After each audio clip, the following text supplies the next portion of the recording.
So this is the unloading process, cleaning the spool board up. Conveyor is going to help kind of separate the parts, gathering the dust in between the cut parts, and let it fall into the dust trough.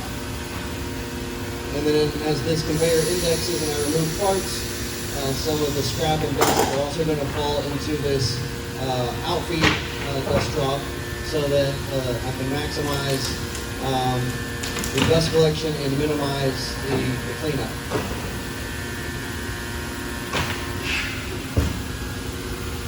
So now the vacuum is on. We're pulling 23.6 inches of mercury of pressure right now.